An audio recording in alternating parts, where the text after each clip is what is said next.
Okay, so good morning. I see we have a few colleagues already here.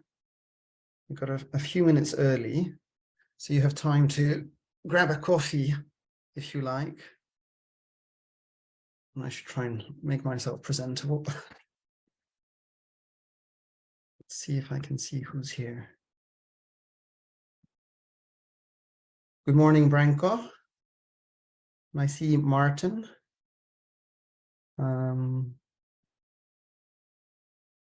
Yes, and you're all muted. Ausra. Hey, Ausra, good morning. I unmuted you. Good morning. Good morning. What time is it in Lithuania? It's 9:30. Okay, so I'm joining today from Scotland. So here it's nice and early, 7:30. So Yes, quite early. okay, I'll just mute you again, Ausra. So I see Henrich, Edgar's. So today, as you see, we have a slightly different format of the presentation. I worked out how to put myself in the bottom right corner of the PowerPoint last time, this little video box, but it kind of covered some of the slides. So I've redone this to make the bottom right corner where I present, then hopefully we have enough information up here for the slides and the content for today. So we still have another minute or so for the others to be joining us, and then we'll basically start. And as we might remember, every month we have one basic topic. So back in November, it was new client hunting, basically an introduction to legal business development. Then in December, it was sales writing, one of my favorite topics. So we had 4 lectures on that. And then this month, January, we are on sales networking. So we've already done the first 3 lectures on sales networking, and today is part 4. And then next month and the coming month, we're going to do 4 sessions on cross-selling, and we're going to do 4 sessions on pitching. And there's another 20 or so textbooks, so there's plenty of materials for the upcoming broadcasts. Okay, so I see that it's past. I think we can basically start, and when the others join us, that's fine. All right. So again, we know what is the early morning show. So the idea here is it's to help lawyers improve their commercial skills, to have greater control over the trajectory of their careers, to focus on the areas that they would like to focus on, to get more premium work, and to be able to, I think it can be a lot of fun, not just making a lot of money, which is not bad, but it can also be very nice for self-development and growth. And like I reassure people, like I reassure lawyers, if you're smart enough to be a lawyer, you're smart enough to do business development. It really isn't that difficult. So, in the previous 3 sessions, we were looking at the different aspects of sales networking. So just to recap, I think the main idea to gain is, or one of the main ideas is preparation. You need to be prepared before you go to a networking event. And quite often as lawyers, we don't do that. So we kind of turn up and we see what happens, and a lot might not happen. So it's entirely possible to go to different networking events and basically to waste your time. And you can waste your time for months or even years doing this. If we're looking at networking from a sales perspective, we remember that the main metric of success is going to be how many post-event meetings you get after the conference or the exhibition or the seminar, whatever, because the assumption is only a proportion of those post-event meetings will result in mandates. It's unlikely you're going to be lucky enough to come to a conference or some other kind of networking event, meet somebody, and they send you an email the next day and you get a mandate. And, that would be wonderful, but it's unlikely to happen. So we know that the 90% rule, that you've got to follow up. And most of your success is going to be coming after the event itself. So we also saw in the previous sessions some of the ideas on how to get into a group, how to get out of a group, how to have your elevator speech, how to present yourself, and how it's important to have some kind of personal UVP or UVPs. So these might go into an elevator speech. You really need to be able to answer those two questions. Why should I work with you? Meaning you as a lawyer or your company. And what can you offer me? What are the products or solutions? So again, that sounds easy, but it's not. And then last time I was mentioning that the follow-up afterwards, of course, that's really important. But there's one other aspect of the follow-up would be a post-business development meeting. So post-event. If you've gone to an event, if you sent some of your lawyers to a conference, then afterwards, you should have a business development meeting. Within, I would say, maybe not 24 to 48 hours, which is the rule that we should be following for follow-up to the emails of the prospects that we meet, but at least within the week. And this is what we're going to be focusing on today, the ideal business development meeting. To be honest, it doesn't even have to be connected to a networking event. It could be after a business breakfast. It could just be on a routine basis, let's say once a month. And I think this is so, so, so important. But to be honest, guys, from the few hundred law firms that I've met, I would say, well, I don't know the statistic, but I would say more than half of them don't do a regular business development meeting at all. And then what we're going to look at here is some of the elements of the few law firms that do business development meetings. And these are some of the elements that I think are really kind of cool, smart ideas. And so I've recycled them and put them into this content. And again, it's a pity that we can't talk very easily here. Or actually, I think we can. If you want to talk or ask a question, you can put up your hand. I see that here. Yeah, you can put up your yellow hand, and then I can unmute you. I can ask to unmute. I've worked out how to do that. And I think you should also be able to see the captions below. All right, so let's continue. So the simplest business development meeting would be following the concept of storytelling, which we're going to look at in a couple of slides. There are different parts of the meeting after the event that you can include into your business development meeting. Let's say an hour is enough. In fact, if you can do this in half an hour, that's even better. The ideal post-event meeting would have anything from perhaps 5 to 10 lawyers. If you're going to have something like 20 or more, it just doesn't work. You don't have that engagement from everybody. And a really interesting element that I saw in one law firm, and I think this is such a cool idea, is called the Confessional. So guys, I won't mention the name of the firm, but I had been working in one Anglo-American law firm for a while, and they had a wonderful brand, and they made a ton of money, millions and millions and millions, and they were very, very well paid. But what happened in this firm was that there was a thing called culture of success. So what that means is whenever we had good news, we won a mandate, we got a good piece of work, we got a new client, we boasted about it and we published it and everyone was very, very happy and we shared that good news. But nobody ever talked about the failures. We never looked at the numbers. I think our marketing people had these numbers. We could see the RFPs, the requests for proposal that we had received and that we responded to and that we didn't get.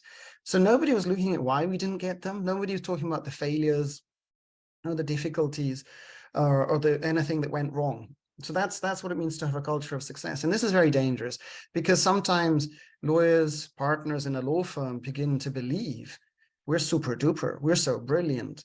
And everyone has this attitude, and then like lemmings, we all run off the cliff together when there's the next financial crisis or disaster. So an interesting idea is that in your post-event business development meeting, you have a period of time, let's say just 5 minutes, which is confessional. And this is the opposite of culture of success.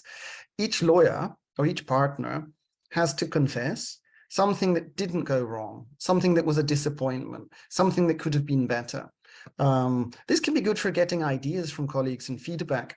And also, this is a very good thing for partners to be doing, or managing partners as well, that if you show that even after your 10 or 20 years of legal business development, you can do something and it fails, it doesn't work, it crashes, you demonstrate the resilience to get up and continue and try something else. You show that it's a good idea to have an experimental approach to business development. You show that you don't have that kind of culture of success where only the good things are talked about. So this sets a good example for the younger lawyers. So the confessional, I think, is actually quite a good idea. And after the confessional, a little bit later, towards the end of the business development meeting, so we're not going to finish on a confessional, we would have sweet words. Sweet words is where the host, the partner in charge of that meeting. So let's say there had been a partner who had arranged for the group of lawyers to go to the networking event. So the partner holds the business development meeting. Towards the end, or at the very end, that partner then has a 5-minute slot for sweet words. It's very important that you finish your business development meeting on a high point. So before it, somewhere we have confessional, and then at the end we have sweet words. And here, it's for praise, it's to show our achievement, it's to remind people what's the bigger picture, where are we on the path, where are we going, what's the point of all of this. So these are kind of like two different extremes in elements to include in your post-event business development meeting. We have the confessional, and chronologically after that, towards the end, we should have our sweet words.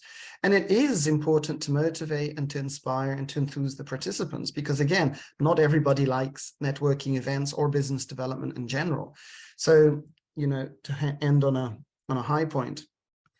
Now, I would expect that your post-event business development meeting, probably the heart of it should be the storytelling. And this is an idea that I got not even from the legal industry, but this was when I was working in Moscow in a recruitment and executive search company. And in this recruitment executive search company, it was very, very important, the business development that you were doing. You know, how many clients did you get? How many positions did you close? So this was very metric focused. And I think storytelling is basically each lawyer at the business development meeting takes it in turn to say what they did and what they're going to do.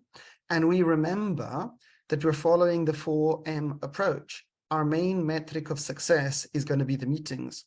So if each lawyer says they got, 10 business cards, that's okay, that's cool. They can say a few words about the different people that they met, but it's even more important about the confirmed meetings that they got. So, it doesn't matter. You go to a conference, you get 20 business cards. If they're not key decision makers, for all the good it's going to do you, you could put those 20 business cards in the bin. So after your sales networking event, each person does storytelling, just 2 or 3 minutes. What did they do and what are they going to do? We need to remember that, like I mentioned in the last session, we avoid fluff, not just people talking about random things or about client work or impressions. Messages sent out, meetings, mandates, money. Probably we're not going to be getting any mandates or money so soon after the event yet, but the main thing is about the number of meetings we gained. And the storytelling, it's kind of a good idea because it means everyone knows they're going to be engaged. Everyone knows there's an expectation to be saying what they did, what did they achieve. And when someone says that they got 3 or 4 very nice meetings and what these meetings are and what's the value proposition they're going to present, it puts a little bit of pressure onto the other colleagues that, yes, if this person also went to that event and they managed to get 3 post-event meetings, then, you should be getting a post-event meeting as well. Again, if I was a managing partner or the partner in charge of that business development meeting, to be honest, I set the bar very low. If you got one single post-event meeting and you could mention that in your storytelling, absolutely fantastic. Of course, a little bit later when we do the next business development meeting, because needless to say, you should be doing this at least on a monthly basis, then people can show the other metrics. They had X number of meetings, how many mandates came from it? Did any money come from that? What did they learn from it? I'm thinking, yeah. So the conversion ratio is a good thing to keep in mind for the storytelling. And of course, like I mentioned before, it is totally unacceptable. And the chairman or the partner in charge of the meeting, it's totally unacceptable to say, I have nothing to say. No, I've been very, very busy. Well, you know, if they have nothing to say after the sales networking event and they got no meetings, then they might as well have probably not gone. So storytelling comprises the larger part. Perhaps this would be 50% of the meeting itself. Next, of course, this is kind of obvious, but very few of the law firms do it. Yes, you should have a minute taker. You should have someone who's taking minutes of the meeting. You should have someone recording what is there. And the minute taker also understands we're going to avoid fluff. And we're trying to trace the 4 M's. You know, how many cards did people get? How many meetings? Did we get any mandates and money? And then needless to say, after the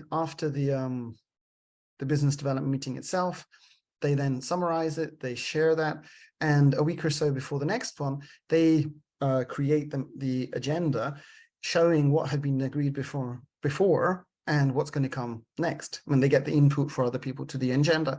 So this minutes to agenda chain, it should be like a chain, and it should go from BD meeting to BD meeting to BD meeting. And we should be tracking the metrics there as well over time. So to see where exactly it is that we're going to go.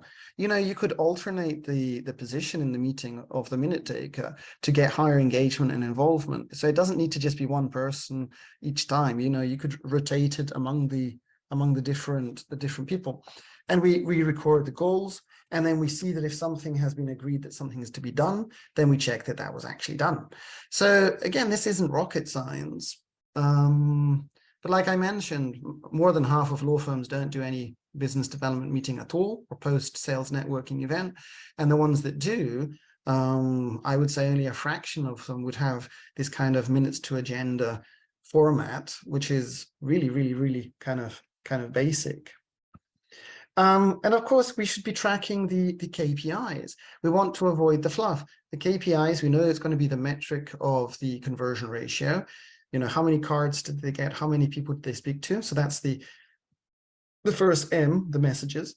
How many meetings were gained? Of these, what mandates? And then what kind of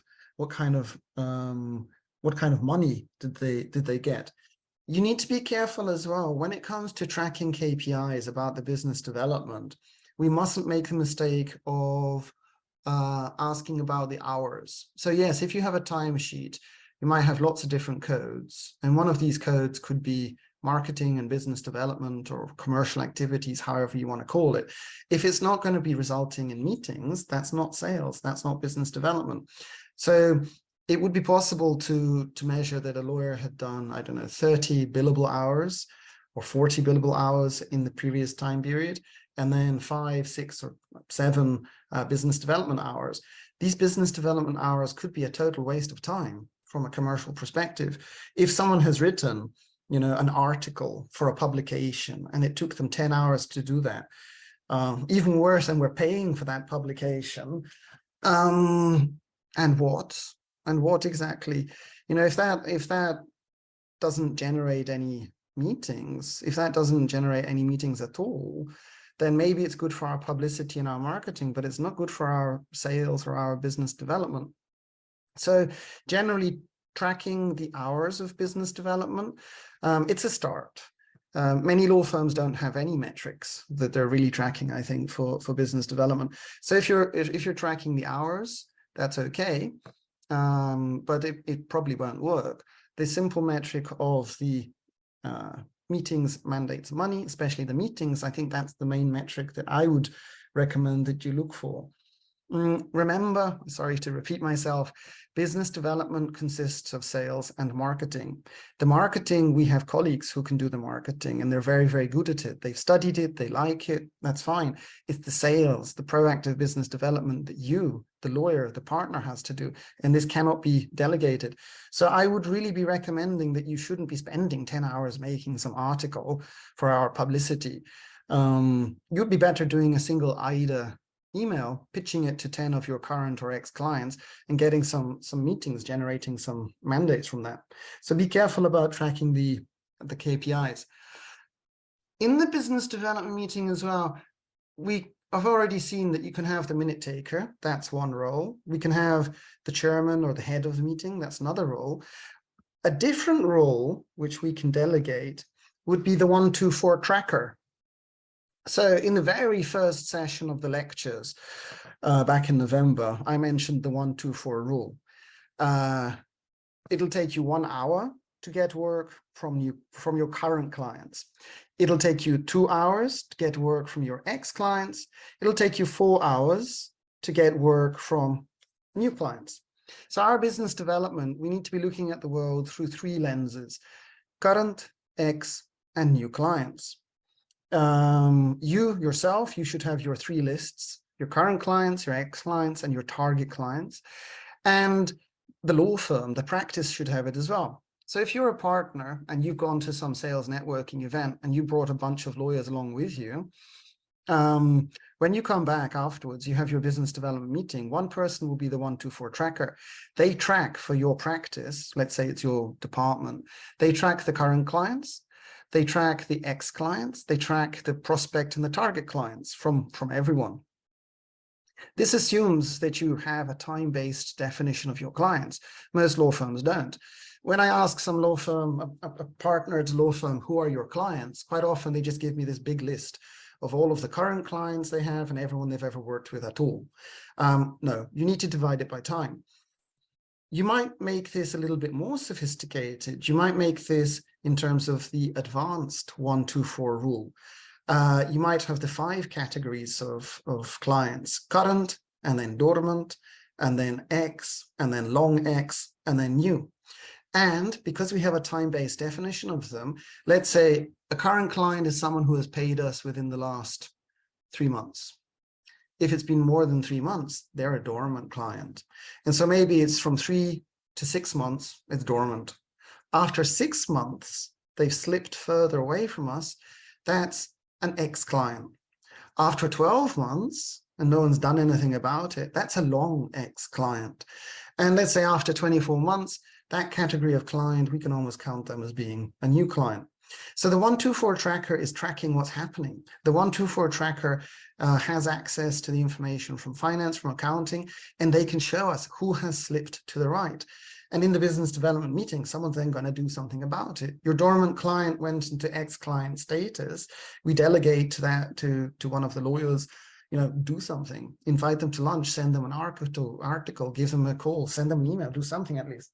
So the 124 tracker is a person in the business development meeting who is keeping a track of our clients and our prospects and seeing where they're going. Again, I think you could count on one hand the number of law firms who actually have someone to be doing this, but it's incredibly, incredibly important. And if you don't do it, you might be going to the sales networking event and chasing after all of these new prospects to be getting meetings, while at the same time not noticing that you're losing your current clients and they're slipping away. So in your business development meeting, the 124 tracker is a good role to have. It does take a bit of preparation though. And, we don't want to be like a mouse in a wheel. I think it's really surprising that if we had a big sales networking event and we had a ton of lawyers going there, and then they spoke to some random people, and then we leave it to them individually to do follow-up or not, which means usually people don't because everyone's very busy. And then you have no post-business development meeting inside the firm. everything's going to be a bit kind of fragmented and kind of lost. And then yourself and the other lawyers, the other partners, you might end up feeling like the mouse in a wheel, running. You're doing all of these billable hours. You have this high utilization, good numbers, and it's good for a month, for 3 months, 6 months, a year, 2, 3 years. Sooner or later, you're going to get really jaded. You're going to kind of burn out because where are you going to? I call this like the 7-year valley, that after 5, 6, 7 years in a law firm, people get fed up. And then they think, okay, let's try something else. So they jump to one of the competitors, they get some kind of 10, 20% pay rise, whatever, doesn't make a lot of difference. And then you start the process again, and you're a mouse in a wheel. That's really bad. The business development meeting, especially with the sweet words, tracking the metric, it's all about, helping us to get to where we want to be going. It's about your individual growth and development as a lawyer, not just talking fluff about this was the billable hours that I did, and these are the current client problems. It's a little bit more proactive about where we're going. So you don't want to be a mouse in a wheel. Our objective in doing the business development, it really shouldn't be sales target. Last year we made X million, so our goal for the year ahead is to be making plus 10%. That doesn't really motivate or inspire. And guys, keep in mind, I've mentioned this before, I haven't seen any law firms where financial motivational systems actually work. If you're going to try and get lawyers to do business development, usually the financial motivational systems don't work at all. And a lot of the law firms don't even have financial motivational systems or bonus systems for business development. What works is personal motivation for individual career and success and growth and development. So that usually works much better. So you have some young lawyers, you have someone who's going to be doing the IPIT stuff, and they're really excited and aspirational about crypto and NFTs and AI and whatever. Cool. To avoid them feeling like a mouse on a wheel and abandoning your law firm as soon as they get a small pay rise offer from another firm, you'd be doing your business development meeting and you're helping them to get to where they want to be going. Yeah, I think it's really a pity that a lot of law firms are not doing this, and so people are like mice in wheels.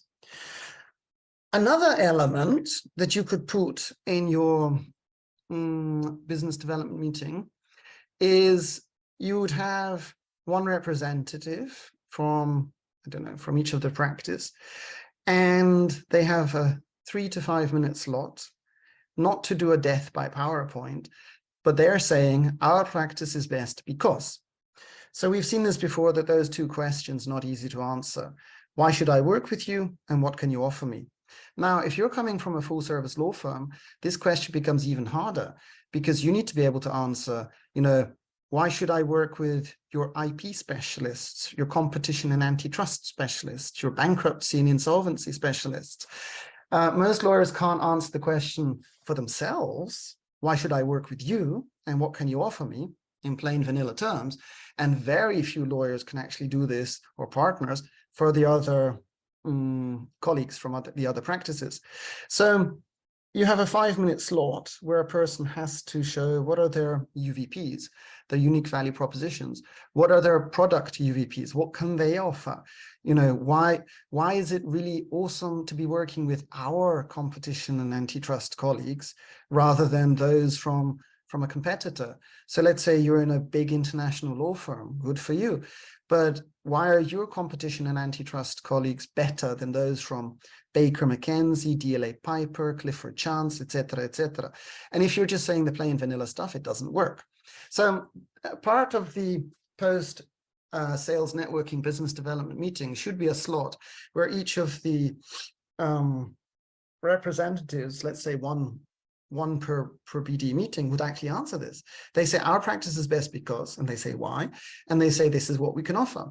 And then it's about the internal communication, and then it's about the cross-selling. Again, most law firms are really bad when it comes to cross-selling. Most law firms are basically not doing it. And again, if you mustn't make that mistake, I mentioned it in the previous 2 sessions, of wishful thinking. So I gave you the example when I was in one law firm, and then the corporate M&A guys, they did a presentation, a half-hour presentation about the corporate M&A practice. And it was okay. You know, we see all of these smart people and their biographies and the projects. And then they sit and they think that everyone is going to start selling and pitching and proposing corporate M&A to their clients. They won't.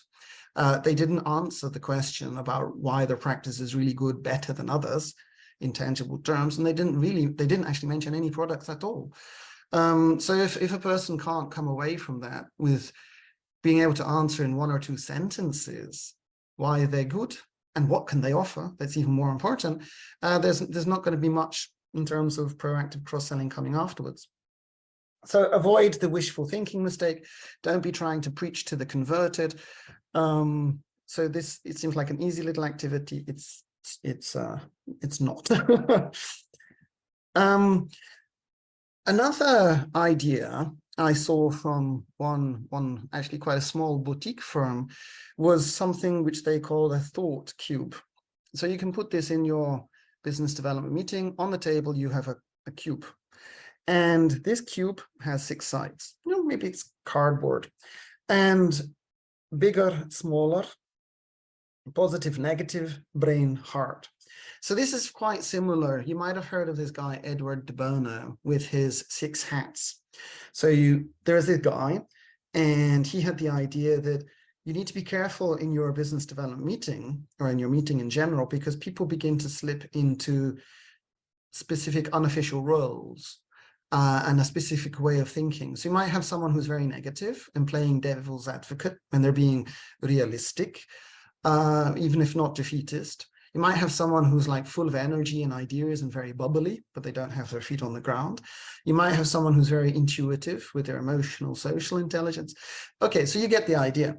So if someone is talking about a business development opportunity that they had gained at that they think they had gained at that sales networking event, and they were being a little bit too unrealistic or aspirational about it, you pass them the cube with the smaller side on it, which means you're going to look into more detail there, or the bigger side, the larger picture. And then they can answer it, they can look at it from that perspective, and you can get people to examine the arguments and what's being said in the plans from other perspectives. With Edward de Bono, he had they called this the 6 hats. So you would have red, white, yellow, black, green, and blue. And these would be for intuition, facts, positive aspect, negative aspect, creative, or management and summary. Okay, you can take this idea about different perspectives, and you can do it as 6 hats, you can do it as a thought cube, you can do it in some other ways. But again, I don't see any or very few law firms doing this. Maybe basically, I think it was that one.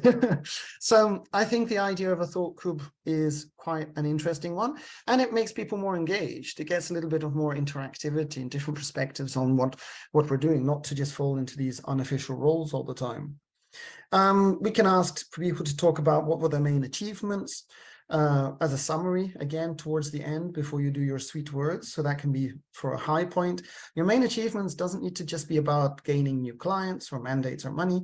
It can be about learning something, seeing that a specific sales networking event is a catastrophe, total waste of time and money, and we shouldn't go to it. That can be an achievement. we decide not to do that anymore. So you can talk about the main achievements, again, so that people are not going to get into that mistake of saying, I have nothing to say. And you need to be doing this and to have your post-networking business development meeting and to make that regular, because otherwise you're going to have waves of enthusiasm. People get excited after an event. They're very happy, perhaps. They think there's lots of opportunity, and then 3 or 4 days later, everyone gets buried under billable hours, and then nothing happens, and there's no follow-up. So you need to escape this cycle of waves of enthusiasm, which then go down, and then again they come up again when we have the next BD event, and then it goes down. And a way to do that is through having this accountability and tracking, but with the post-event meetings. We need to, and this is a horrible name, the quantified personal business development plans. You know, that sales networking event, it was on our plans for the lawyers that went there. And it was just one of the aspects of the business development that we had for that, let's say, that month. There might be 3, 4, 5, 6 other activities from the business development menu that we also put on our quantified personal development plans. Your quantified personal business development plan, it could be something as simple as a single note, 5, 6 bullet points. These are the things that you're going to do, but you know that all of them are in the target of getting meetings, mandates, money. So let's align, let's check, where are we on our quantified BD plans? And we can do that in the meeting itself. Needless to say, again, kind of obvious, no one's doing it. No telephones and laptops at the BD meeting. Have a box in the corner, turn them off. You need to have colleagues present at the meeting in body and soul. Clients can wait, half an hour, an hour, clients can wait. That's not going to kill them. If you have a BD meeting where some of the lawyers have their computers and they're sitting there typing and doing their emails, it's not worth it. If you have a partner doing something there on their telephone as well, that's a very bad example. So no meetings, no telephone or laptops. And of course, the chairman, the moderator, needs to be aware that you have two extremes which are not good. You have a chatterbox, someone who's talking too much, dominates the meeting. You have someone who's a silent soul, they're not saying anything. So to avoid that, we do the storytelling. We have engagement in the different sections of the meeting. In the confessional, again, it's by turn. We have the roles, like the 124 tracker and the minute taker and the chairman. You have different roles of people covering activities in the meeting, like our practice is best. So we need to moderate this, that the meeting isn't just like 1 or 2 people talking and then 10 of them listening. That's not so cool. Again, we have the different roles. If you had 5, 6 people at your BD meeting after the sales networking event, maybe you would have 5, 6 different roles. Each person understands why they're there and what it is that they're going to be doing. In the few firms that do post-event BD meetings, there's usually one role, that's the person who's chairing the meeting, and everyone else kind of sits and maybe they talk or not. So that's not ideal.